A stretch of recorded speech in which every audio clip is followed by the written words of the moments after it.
Okay, geometry OST review, topic 7 on similarity. Okay, you will see some similarity, not quite as prevalent as congruence, but there will be some similarity.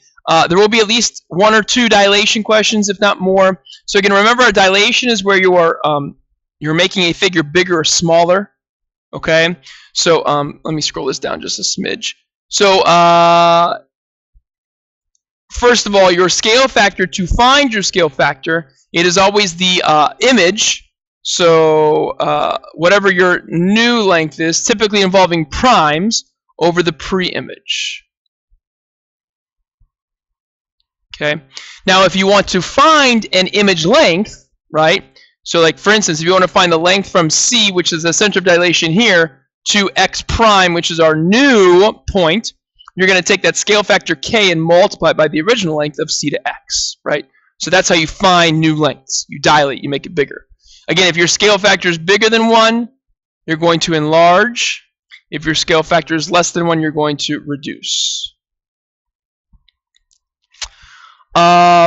Notice that in similar figures, right? Very important here, in similar figures, the angles stay congruent. So notice angle X and X prime are congruent, Z and Z prime are congruent, Y and Y prime. But the side lengths are not. The side lengths become proportional. So if you put, for instance, segment X prime Y prime over XY, that fraction is going to be equal to segment Y prime Z prime over YZ will be equal to segment X prime Z prime over XZ, right? This extended proportion, that is how the side lengths are related. So we typically say sides or similar triangles have proportional sides.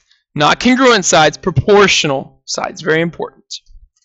And then on a coordinate plane, if you're going to dilate around the origin by a scale factor of k, so scale factor of k around the origin of your point xy, all you simply do is multiply your coordinates by k. So they become kx and ky. Pretty simple there. So there's all your dilation rules. So again, you'll see that on the state test. When they talk about similarity transformations, first of all, if you combine any rigid motion with a dilation, it is a similarity transformation. Again, dilations make things bigger and smaller. Okay. And then another important fact that they usually ask 1 or 2 questions about are the fact that all circles are similar to each other. So again, remember that all circles are the same shape. The only thing that keeps them different is the radius, right? So if this P has a radius of, say, X, and this Q has a radius of Y, right? Those are the 2 measurements that you can use to scale one circle onto the other. So typically it involves moving the center onto the other center and then a dilation. And again, it depends on if you want to make it bigger or smaller, but all circles are similar.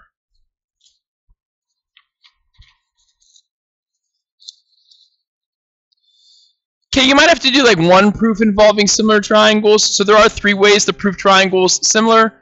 Angle similarity. Again, if you know 2 angles are congruent, then all 3 are congruent, and that makes them similar. Side, side, side, you're showing the 3 sides proportional, and side, angle, side, 2 sides proportional, and the angles included are congruent.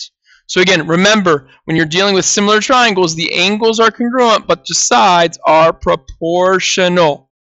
Proportional. Fractions. Proportional. You might see one problem involving similar right triangles. Again, in my opinion, it's more about this right here, right? So if you see that altitude is drawn from the right angle perpendicular to the hypotenuse of the big triangle, it creates 3 similar right triangles, the big one and then the 2 small ones. Remember, they all have a right angle, and then the small one shares angle A with the big one, and the medium one shares angle B with the big one. So you can kind of put them in order that way here. And then last but not least, you have your ideas stemming from similarity. So the sidesplitter theorem you might see. So the sidesplitter theorem says that if you have a triangle and you have a line drawn parallel to the third side, it breaks the sides intersected into proportional parts. So like AM over MB is equal to CN over NB.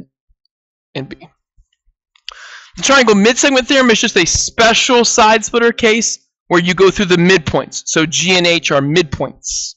So now you know that it's a 1/2 relationship between the 2 triangles. And then you won't need the triangle angle bisector theorem. All right, so there's topic 7 on similarity.